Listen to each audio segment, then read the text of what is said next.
नमस्कार. खऱ्या शत्रूचे शत्रुत्व धोकादायक नसते, परंतु खोट्या मित्राची मैत्री मात्र धोकादायक असते. शांती आणि आनंद यांची मुळे जंगलात नाही आणि बाजारातही नाहीत. ती तर आपल्यातच असून ती स्वतः शोधावी लागतात. विद्येसारखे धन नाही, सेवेसारखे व्रत नाही, उद्योगासारखा मित्र नाही, माणुसकीसारखा धर्म नाही, आत्मविश्वासासारखा मंत्र नाही. आपल्या सुखाची व्याख्या आपण स्वतःच ठरवावी. दुसऱ्याकडे काय आहे हे पाहून स्वतःच्या सुखाची स्पर्धा केली तर कदाचित आपण स्पर्धा जिंकू, परंतु सुखी मात्र होणार नाही. कोणीही आपल्याला गृहीत धरावे, सहज वापरावे इतके स्वस्त कधीच होऊ नये.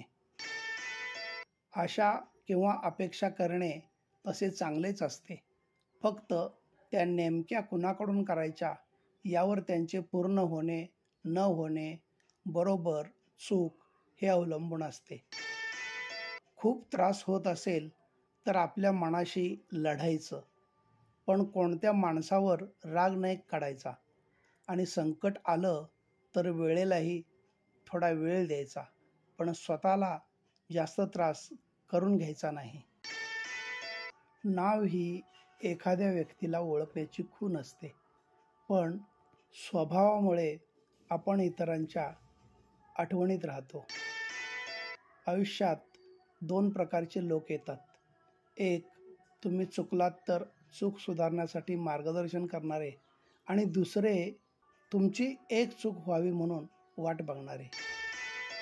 प्रकृतीने माणसासमोर अगदी शेवटच्या क्षणापर्यंत 2च मार्ग ठेवले आहेत.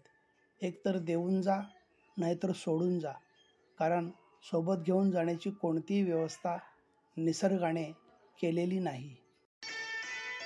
रिश्तों की सिलाई अगर भावनाओं से हुई है तो टूटना मुश्किल है, और अगर स्वार्थ से हुई है तो टिकना भी मुश्किल है.